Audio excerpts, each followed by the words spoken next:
할렐루야. 한번 따라하시죠. 결코 포기하지 마라. 예배와 영혼 구원을. 이 두 가지 사명, 예배와 영혼 구원을 우리에게 주신 줄 믿습니다. 끝까지 여러분 포기하지 마시고 완주하시는 저와 여러분이 되시기를 주의 이름으로 축복합니다. 아멘. 옆에 분하고 인사하시죠. 만나서 반갑습니다. 네, 반가운 얼굴도 왔습니다. 우리 지사님, 귀한 지사님 모셨는데요. 너무나도 반갑고요. 여러분, 추석 명절 어떻게 가족과 함께 잘 보내셨습니까? 네. 그래도 뭐니 해도 여러분, 예수 가족이 최고예요. 예수 가족. 만약에 우리 육신의 가족들이 예수를 믿지 않고 요단강을 건넌다면 더 이상 가족이 아닙니다.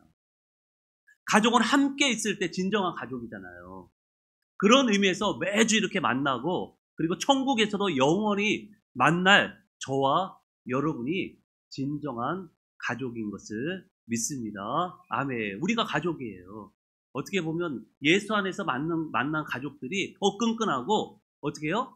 영원히 함께 할 수 있다는 사실을 여러분 기억하시고요. 다시 한번 옆에 분하고 한번 인사하시겠습니다. 우리는 예수 가족입니다. 네, 우리는 예수님의 가족입니다. 누구의 피를 나눴어요? 예수의 피를 나눠 가진 바로 예수 가족입니다. 할렐루야. 네. 자, 계속해서요. 우리 사도 바울이 2차 선교 여행 중에 일어난 사건들을 통해서 하나님의 음성을 듣고 있습니다. 자, 사도 바울이 뭐 여행이라고 하지만요. 사실 목숨 걸고 하는 여행 아닙니까? 자, 사도 바울과 그 일행은요. 유럽의 첫 교회 어디로 갔다고요? 유럽의 첫 교회. 첫 교회 어디로 갔어요? 빌립보. 그다음에 어디? 그다음에 어디 갔죠? 데살로니가. 그다음에 어디로 갔어요? 베레아로 갔습니다. 베레아를 거쳐서 어디로 갔다고요? 남쪽으로? 예, 아덴까지 가서 복음을 전하게 됩니다. 결코 포기하지 않는 그들의 사역을 통해서 복음이 어떻게 해요? 전 세계로 지금 퍼져나가고 있어요. 만약 이들이 핍박 때문에 복음 전하는 것을 포기했더라면 그 복음이 바다를 건너서 사막을 건너서 대륙을 건너서 이 땅까지 오지 못했을 것입니다. 물론 하나님께서는요, 다른 방법으로 우리에게 복음을 전해 주셨겠지만요, 이들을 통해서, 이들의 희생을 통해서, 한시라도 빨리 이 땅에 복음이 들어올 수 있었던 것입니다. 자, 이렇게 누군가의 희생이 필요한 거예요. 마찬가지로 교회의 부흥도 마찬가지입니다. 누군가의 희생이 필요한 거예요. 그 누군가의 희생으로 인해서 한국교회가 이렇게 성장한 거 아니겠습니까, 여러분? 지금 여러분이 드리는 희생으로 인해서 언젠가는 큰 열매가 열릴 것이라고 믿습니다. 그때까지 포기하지 말고 복음을 향해 전진하시는 저와 여러분이 되시기를 주의 이름으로 축복합니다. 아멘. 자, 오늘도 바울의 2차 전도 여행 중에서 일어난 사건입니다. 자, 아덴에서 바울이 어디로 가요? 아덴에서 그 밑에 옆에 있는 고린도로 갑니다. 고린도로 가게 돼요. 고린도로. 자, 말이 여행이죠. 아까 말씀드렸듯이요. 이 목이 언제 달아날지 몰라요. 지금 선교 여행이지만요. 목이 언제 달아날지 모르는 그런 여행입니다. 자, 그런 상황에서도 바울과 그의 이름은요. 결코 멈추지 않았다는 사실입니다. 여러분, 사망 가운데 있는 사람들에게 복된 소식을 하루빨리 전하고 싶어서 그래요. 지금 사망 가운데 있는 사람이 눈에 보이잖아요. 바울의 눈에는 지금 영적인 눈에는 보이거든요. 여러분, 새신자 교육에서도 배운 내용이에요. 새신자 교육. 자, 어떤 권사님 한 분이요. 위암 말기에 걸렸습니다. 죽을 날만 기다리고 있었어요. 그런데 어떤 아는 사람이, 지인이 민간요법을 알려줬어요. 민간요법을. 그래서 그분의 말대로 그대로 민간요법을 몇 년간 그대로 했더니 어떻게 했어요? 결국 병이 나와서 완치 판정을 받았습니다. 자, 그런데요. 그 완치 판정을 받은 그 권사님의 친구분이 있었는데, 절친이 있었는데 똑같은 위암 말기, 위암에 걸린 거예요. 그래서 말기가 된 거예요. 그럼 어떻게 해야 되겠어요? 이 권사님 어떻게 해야 되겠어요? 자신이 어떻게 나았는지를 알려줘야 되잖아요. 그런데 알려주지 않고 어떻게 해요? 자기만 알고 있었던 거예요. 예, 남은 안 알려주겠다는 거죠. 나만 살겠다는 거죠. 이 권사님 나쁜 사람이에요? 좋은 사람이에요? 나쁜 사람이잖아요. 얼마나 나쁜 사람이에요. 자기는 위암에서 건짐을 받았는데 그 민간요법을 안 알려준 거예요. 결국 친구는 어떻게 됐을까요? 친구는 어떻게 됐을까요? 예, 요단강을 건넜습니다. 여러분 마찬가지로 지금 영적으로 죽어가는 사람들이요. 이 땅에 얼마나 많은지 몰라요. 여러분 영적인 눈으로 한번 보세요. 지금 죽어가는 사람들이 얼마나 많은가. 그런데 나만 천국에 가고 그들에게 복된 소식을 전하지 않는다면 완치 판정을 받은 나쁜 권사와 다를 게 뭐가 있습니까, 여러분? 다를 게 뭐가 있겠어요? 나만 천국 가면 되지 무슨 전도냐고 이렇게 말씀하시는 분들이 있는데 여러분 악한 사람이라고 성경은 이야기하고 있어요. 그런 사람이. 악한 사람.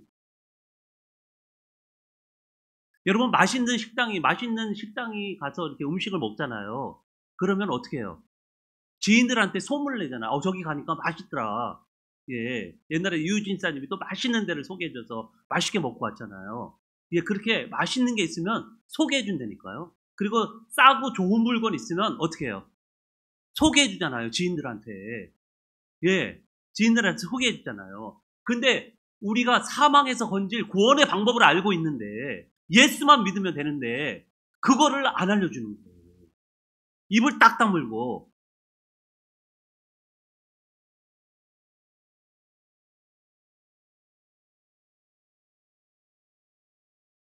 자, 바울과 일행들이요, 목숨을 걸고 생판 처음 가보는 땅에 들어가서 복음을 전했던 이유가 무엇일까요? 왜 목숨 걸고 생판 모르는 땅에 가죠? 예, 처음 가는 저 땅에, 여러분, 이웃 동네도 아니고, 전혀 살아보지 않은 그런 동네에 가서, 나라에 가서, 복음을 왜 전했겠습니까, 여러분? 자신들이 복음을 통해서 구원을 받았기 때문입니다. 구원의 기쁨을 누렸기 때문이죠. 우리가 왜 전도해요? 우리가 구원의 기쁨을 누리기 때문에 그렇습니다. 이 기쁜 소식을 많은 사람이 알기를 원했기 때문에 목숨을 걸고서라도 지금 저 유럽 땅으로 들어간 거예요. 여러분, 바울의 이러한 마음이 그들의 일행, 예, 전도하는 이 마음이 어디서 왔습니까, 여러분? 바로 하나님의 마음에서 온 거예요. 그래서 저는 늘 기도할 때마다 하나님의 마음을 달라고, 주님의 마음을 달라고 기도합니다. 여러분, 우리의 사역이 인간의 마음으로는요, 불가능하기 때문에 그래요. 하나님의 마음을 가져야, 예, 영혼들이 불쌍해 보이는 거죠. 저들이 딱해 보이고, 지옥 갈 우리 인생들을 구원하겠다는 그런 마음이 생기지 않겠습니까? 여러분, 우리가 이 사역에서 성공하기 위해서는요, 하나님의 마음을 우리 마음에 장착해야 돼요. 그렇지 않으면 이기주의가 팽배하고 자유주의가 물든 사람들의 마음을 움직일 수가 없습니다. 여러분, 우리 주님이 어떤 마음으로 십자가를 지셨을까요? 어떤 마음으로 지셨어요? 무언가를 바라고 지셨습니까, 여러분? 우리가 무언가를 바라고 전도합니까? 그렇지 않잖아요. 조건 없이 아가페 사랑이 있었기 때문에 가능했던 것입니다. 무조건적인 사랑이에요. 무조건적인 하나님의 은혜이기 때문에 우리 주님은요, 십자가에서 그 귀한 생명을 내어 놓으신 것입니다. 할렐루야. 자, 이렇게 바울은요, 고린도에 도착해서 여전히 하던 대로 복음을 전하기 시작합니다. 자, 그 누군가는요, 내일 죽을지도 모르기 때문에 이 복음을 전하는 일을 미룰 수가 없었던 거예요. 여러분, 우리가 내일을 모르잖아요. 내일을 모르는데 내일 지옥 가면 어떡하겠어요? 그러니까 오늘 복음을 전해야 된다는 것입니다. 그래서 사도 바울은요, 쉴 수가 없었어요. 피곤하고 두렵고 죽음 앞에서 쉴 수가 없는 거예요. 자, 바울은 아덴을 떠나서 고린도에 이르러서 그의 사역에 있어서 빼놓을 수 없는 귀한 평신도 사역자를 만납니다. 누구죠? 평신도 사역자 2명을 만나는데 부부를 만나요. 부부.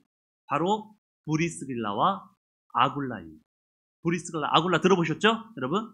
저에게도 이와 같은 우리 교회에도 있어요. 부부가 있습니다. 말씀 안 드려도 알죠? 누군지? 브리스가 아굴라 같은 그런 동역자가 있습니다. 여러분, 좋은 동역자를 만난다는 것은요, 얼마나 큰 복인지 몰라요.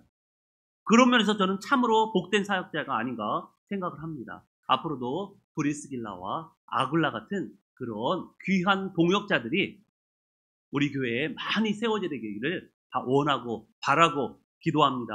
아멘.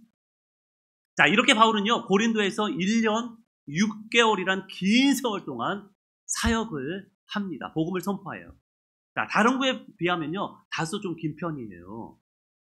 그만큼 중요한 도시이기 때문에 그렇습니다. 여러분, 금요일 때마다 우리가 고린도 전서를 배우고 있잖아요. 고린도에 대해서 우리가 배우고 있는데요. 이 고린도라는 도시는요, 해발 575m 천혜의 아크로폴리스 자락에 위치한 항구 도시입니다. 항구 도시. 자, 주전 44년에 로마의 속국이 된 그런 나라예요. 식민지가 된 그런 나라입니다. 그래서 많은 사람들이요, 이 고린도에 왔다 갔다 합니다. 항구 도시이기 때문에. 그래서 이곳에 있는 사람들이 복음을 받아들인다면 그 사람들이 세계를 향해 복음을 들고 나갈 수 있는 거죠. 그러니까 항구 도시가 복음을 전하는 데 있어서 아주 효과적이라는 거예요. 그래서 아마 사도 바울과 그 일행들은요, 고린도에서 오래 머물렀지 않았나 그렇게 생각을 합니다.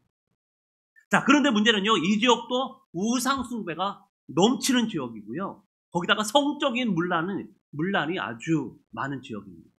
그만큼 복음을 전하기가 만만치 않았다는 것이죠. 여러분, 지금 우리 교회 주위를 한번 보세요. 이 지역이 복음을 전하기가 굉장히 좋은 지역이잖아요. 사람도 많고 사람도 왔다 갔다 많이 하고 번화가 아닙니까? 그런데요, 고린도 지역처럼 영적으로 굉장히 힘든 지역이기도 해요.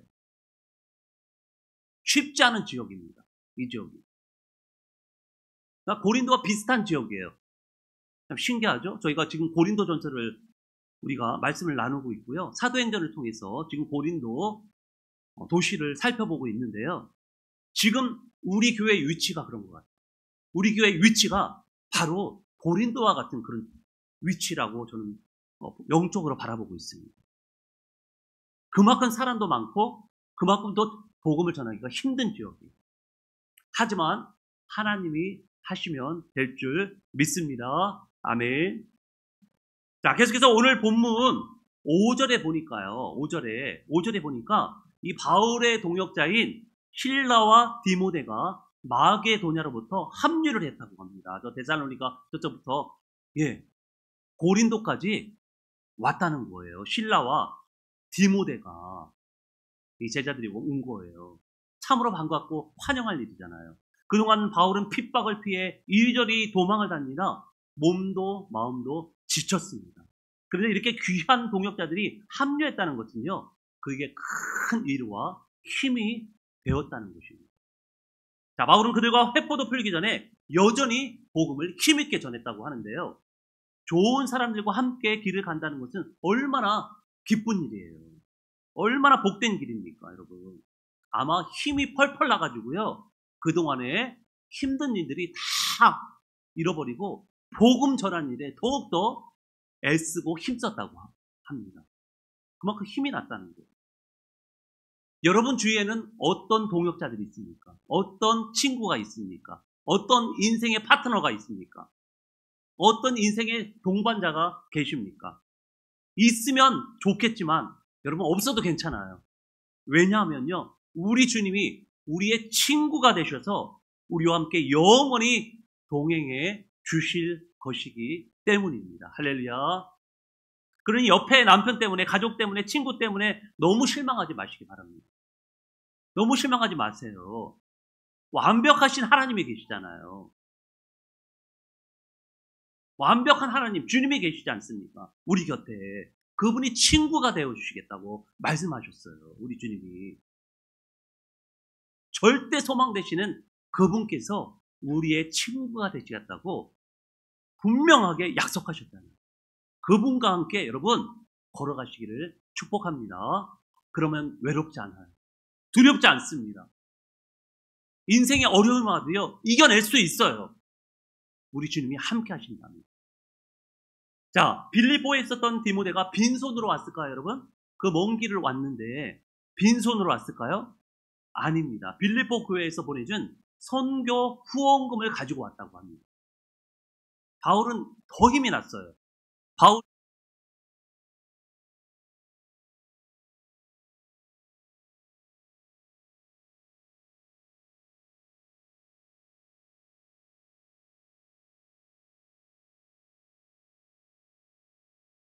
건설을 하시는 분이 우리 집사님이 오셨는데, 예, 천막 치는 일. 옛날에는 천막을 치고 살았잖아요. 그러니까 건설업자. 그러니까 사도 바울도 건설업자였어요. 예, 천막을 쳐주는 일을 한 거예요. 그래서 그 돈을 받아서 생활도 하고 그것 가지고 어떻게 해요? 복음을 전했던 것입니다. 자, 우리 교회도요, 8년 동안 사역을 무탈하게 할 수 있었던 것은요, 많은 후원자들이 있었기 때문에 그래요. 평생 갚아도 다 못 갚을 분들입니다. 그래서 받기만 해서는 안 돼서 우리도 금요예배 헌금을 해서요. 스페니시, 저 미국에 있는 지난주에 오셨던 우리 방복훈 목사님 스페니시 사역을 하는데 거기에 후원금을 보내고 있습니다. 예. 우리 교회로서 작은 교회로서는요, 큰 금액이에요. 그 금액이 지금 스페니시, 그러니까 스페인 사람들 도시락을 몇십 개를 만들 수 있대요. 우리가 보내주는 한 달 금액으로 몇십 명을 도시락을 먹일 수 있대요. 얼마나 감사한 일입니까? 참으로 복된 일 아닙니까, 여러분?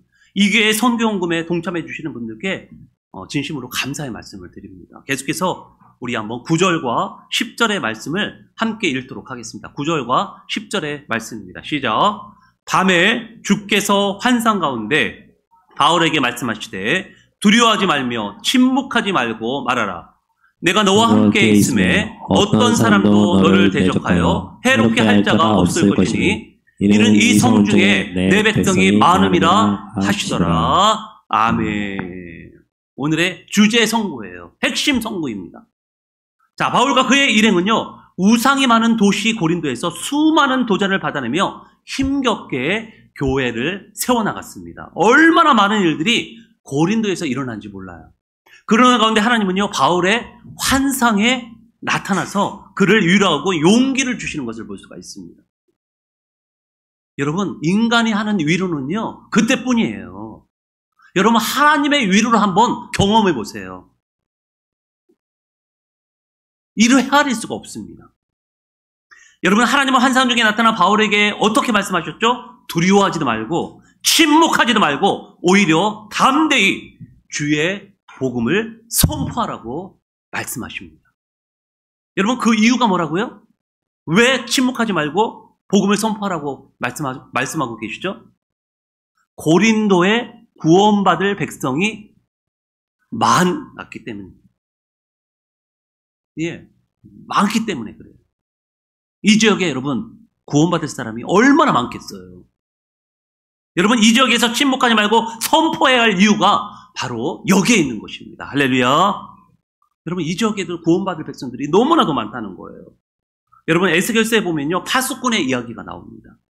유명한 파수꾼 이야기가 나와요. 어떤 내용인지 우리 에스겔서 33장 1절에서 7절의 말씀을 함께 읽어보도록 하겠습니다. 우리는 좀 길지만요, 우리 한 목소리로 같이 한번 읽어보도록 하겠습니다. 먼저 1절에서 4절 읽겠습니다. 시작.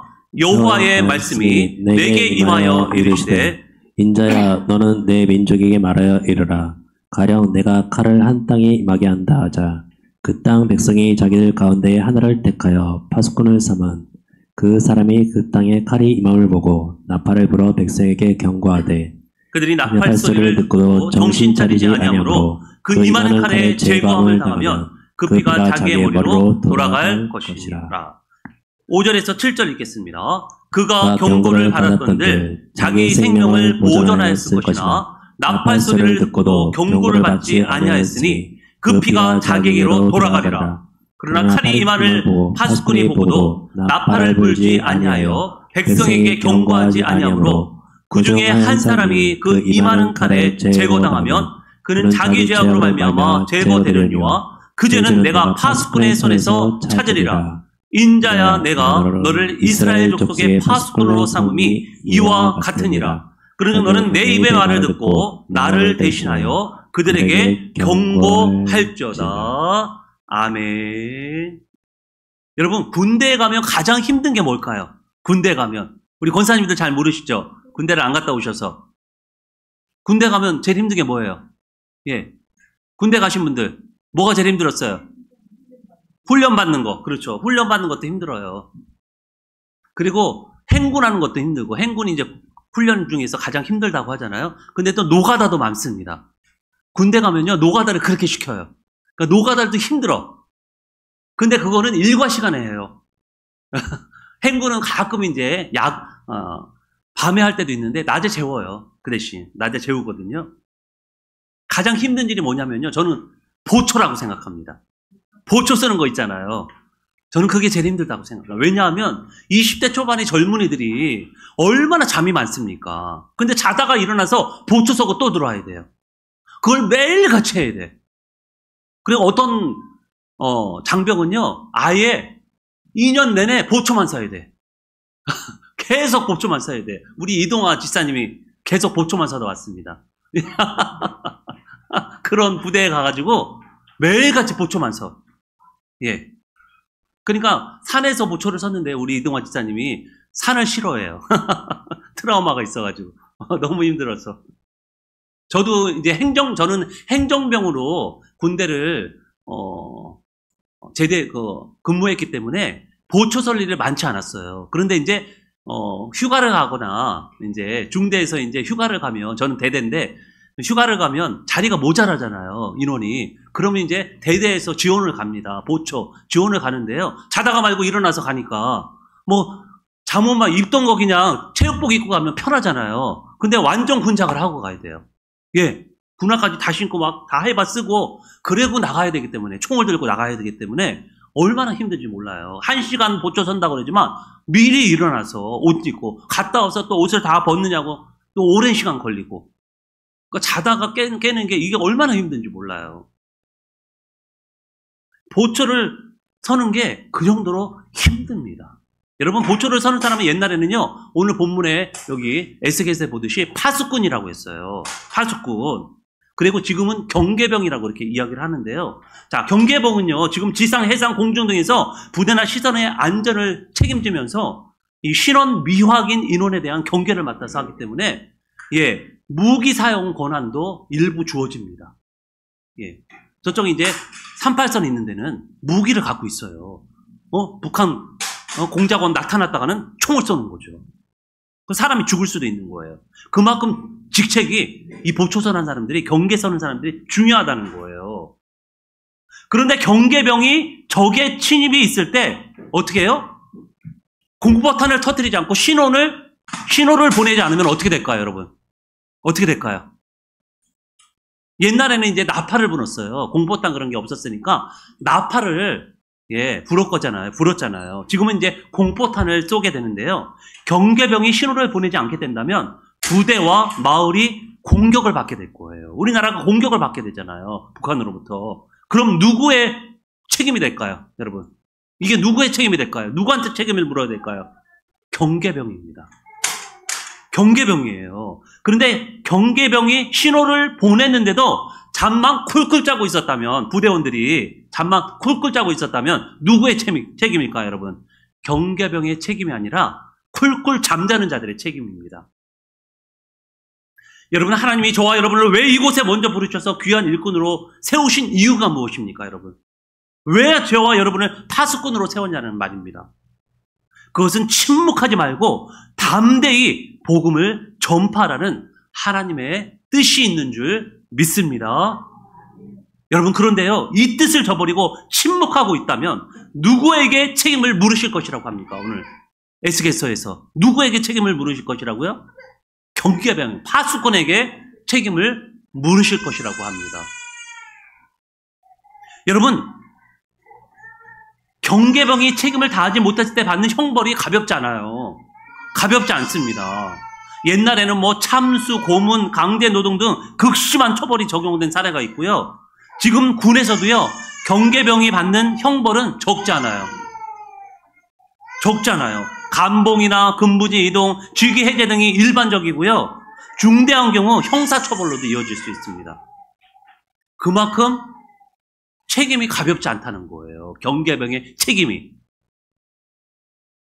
아유, 목사님, 교회를 다녀 이런 막중한 책임을 져야 한다면 저는 그만 다니겠습니다. 그럴 분이 계실까요? 그런데 여러분, 그 책임을 회피하려고 지옥행 열차를 타겠냐는 말입니다. 그 책임을 외면하려고. 여러분, 자식을 키우기 어렵다고 부모된 책임을 버리시겠습니까, 여러분? 목사가 힘들다고 여러분을 버리고 도망쳐야 되겠습니까, 여러분? 그러면 안 되잖아요. 우리에게 주어진 책임은요, 징벌이 아니라 축복입니다. 여러분, 복음을 선포할 수 있는 자격은요, 이건 축복이에요. 우리에게 주는 징벌이 아닙니다. 벌이 아니에요. 여러분, 우리가 나쁜 소식을 전하는 사람들이 아니잖아요. 좋은 소식을 전하는 사람 아닙니까? 그런데 이걸 왜 외면합니까, 여러분? 왜 이 책임을 지지 않으려고 해요? 예? 복 받는 길인데. 여러분, 부모가 힘든 책임을 가지고 있지만요, 자녀들을 통해서 얻는 기쁨이 더 크지 않습니까, 여러분? 우리가 전도하면서 생명을 구원하면서 얻는 기쁨이, 여러분, 우리가 전도하는 그 어려움보다 더 큰 기쁨을 가져준다는 것입니다. 할렐루야. 여러분, 전도해보신 분들 알잖아요. 얼마나 기뻐요. 생명이 살아나는데, 죽어가던 생명이 살아나는데 얼마나 기쁩니까? 사랑하는 여러분, 어떠한 난관과 어려운 일이 있어도 결코 침묵하지 말고 복음을 선포하는 빛의 사자들이 되기를 축복합니다. 바울과 그의 일행도요, 끔찍한 핍박과 두려움이 있었지만 침묵하지 않고 복음을 선포했던 이유도 이 복된 소식을 전하는 데 있어서 자부심이 있었어요. 그리고 철저한 사명이 있었습니다. 악한 소식을 전하는 것도 아니고 복된 소식을 전하는데 여러분, 그들의 최후가 나쁠 수가 있겠습니까, 여러분? 우리가 좋은 소식을 전하는데 우리의 최후가 나쁠 수가 있겠냐는 거예요. 지금 여러분이 개척교회에 와서 여러 가지로 고생하고 여러 가지 어려운 가운데 있지만요, 여러분, 자비하신 하나님께서 여러분을 그냥 놔주시겠냐는 거예요. 참 신기하게도요, 제 친구 목사님들, 주위 개척교회 목사님들이 많거든요. 많아요. 큰 교회 목사님하고 원래는 큰 교회 목사님도 알고 있지만요, 대부분 어떻게 해요? 개척교회는 개척교회 목사님들끼리 놀아요. 그럴 수밖에 없잖아요. 끼리끼리 노는 거잖아요. 그러니까 주위에 우리 개척교회 목사님들이 친구분들이 많이 있어요. 이 동네에도 있고, 예, 좀 멀리 있는 계신 분도 있고. 그런데 보면은요, 자녀들이 왜 이렇게 잘 됐는지 몰라요. 너무너무 신기해요. 예, 소름이 끼칠 정도로 자녀들이 너무 잘 되는 것을 제가 눈으로 목격하고 있다니까요. 너무 감사한 일이에요. 하나님께서 개척교회를 하는데 고생하면서 복음을 전하고 있는 그 목사에게 하나님이 그냥 놔주시겠냐는 거예요. 개척교회 이렇게 나와서 빈자리를 채우고 있는 여러분을 그냥 하나님께서 놔두시겠냐는 것이죠. 반드시 선한 길로, 자비의 길로, 복된 길로, 영원한 길로 인도하실 줄 믿습니다. 아멘. 여러분, 남은 인생 침묵하지 않고 담대히 복음을 선포하는 빛의 사자로 살아가시는 저와 여러분이 되시기를 주의 이름으로 축복합니다. 아멘. 우리 옆에 분하고 한번 인사하시죠. 침묵하지 말고 전합시다. 다시 한번 인사할까요? 당신은 빛의 사자입니다. 네, 여러분들은 빛을 전하는, 예, 사자예요. 빛을 전하는. 이 빛이 무엇입니까? 바로 복음입니다. 복된 소식이에요. 이 복된 소식이 뭐예요? 예수 그리스도께서, 하나님께서 이 땅에 오셔서 십자가에 달려 죽으심으로 말미암아 우리를 구원하신 그 소식입니다. 여러분, 그 소식을 전하시기를 축복합니다. 아멘.